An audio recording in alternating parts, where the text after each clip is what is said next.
अरे छोड़िए, ये सब बात, ये सब कहने की बात है। वो झा जी थे, वो पंडित जी हैं, पंडित जी झा जी अपना बात कर रहे हैं। डराते हैं तो सेकुलर पार्टी के लोग, एमआईएम डराती नहीं है। एमआईएम हिम्मत और हौसले दिलाती है। तेजस्वी जी ने तय कर लिया है कि हमको अपोजिशन का लीडर बने हुए रहना है। हम लोग चाहते थे कि मुख्यमंत्री बने, लेकिन मुख्यमंत्री बनने का लक्षण उसका नहीं दिखाई दे रहा है। नमस्कार, स्वराज पोस्ट देख रहे हैं आप। मेरा नाम है निकेत पाठक। एआईएमआईएम का कारवा पड़ गया है। बड़े नेता समझौते के वो शामिल हो गए और एक पार्टी से गठबंधन भी हुआ है।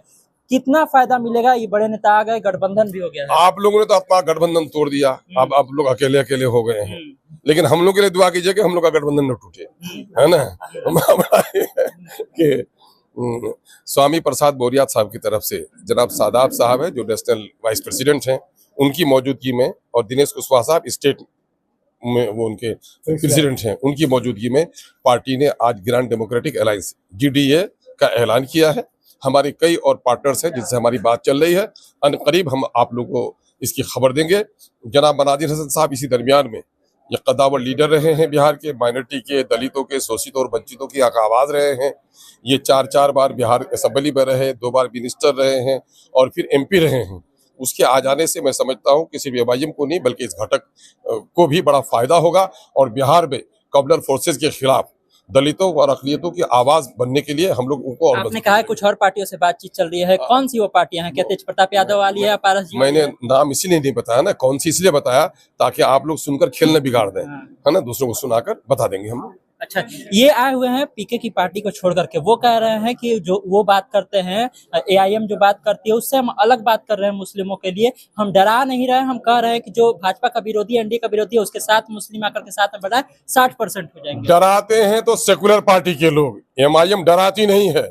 एमआईएम हिम्मत और हौसले दिलाती है कि गर्दन झुका के मत जियो, गर्दन उठा के जियो। कट जाएगी गर्दन, परवाह न करो।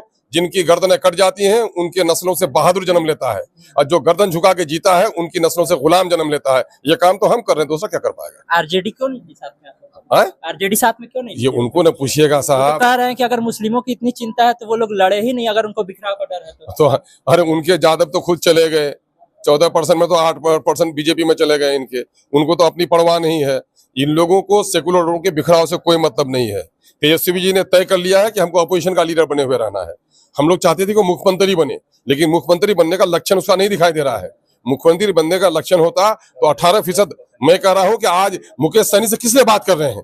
मुकेश सहनी से इंडिविजुअल बात कर रहे हैं या मल्लाहों की वजह से बात कर रहे हैं? आज दूसरे लोगों से बात कर रहे हैं, किस वजह से कर रहे हैं? उसके पीछे जो लोग हैं, आज 18% मुसलमानों की आबादी है और एमआईएम से बात करने में दिक्कत है। उसको दिक्कत इसलिए है कि जिन मुसलमानों को सेकुलर पार्टियों ने गुलाम बनाकर रखा है, इनकी हिस्सेदारी देने की नौबत ना आए, यही वजह है वो लोग ऐसा कर रहे हैं। आखिरी सवाल है, और कितनी सीटों पर घोषणा होगी, कितनी सीटों पर लड़ेंगे? अब जल्दी ही हम ऐलान कर देंगे। जिस समय टिकट का घोषणा हो रही थी, 51 की लिस्ट की, आप वहां पर बैठे हुए थे और घोषणा कर रहे थे, लेकिन अचानक ऐसा क्या हो गया? अचानक ऐसा इसलिए हो गया कि उनसे वादा हुआ था कि अक़लियतों के जो मामलात हैं उन मामलात में आपकी हिस्सेदारी होगी।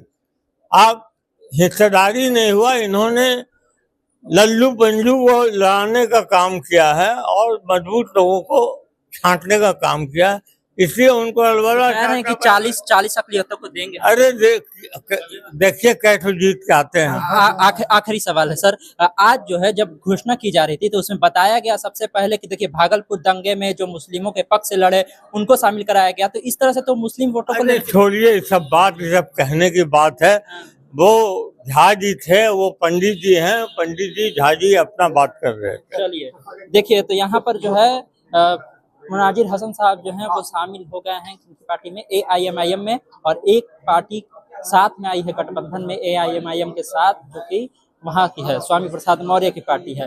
अब क्या होगा इस गठबंधन का, वो तो देखना होगा, लेकिन तमाम सारी बातें हमने की है दोनों से, अख्तरुज्जमान से भी और इनसे भी। क्या कुछ का हमने सुना है। तमाम सारे अपडेट के लिए स्वराज पोस्ट यूट्यूब पर देखना, चैनल को सब्सक्राइब करिए, फेसबुक पर लाइक करिए। धन्यवाद, नमस्कार।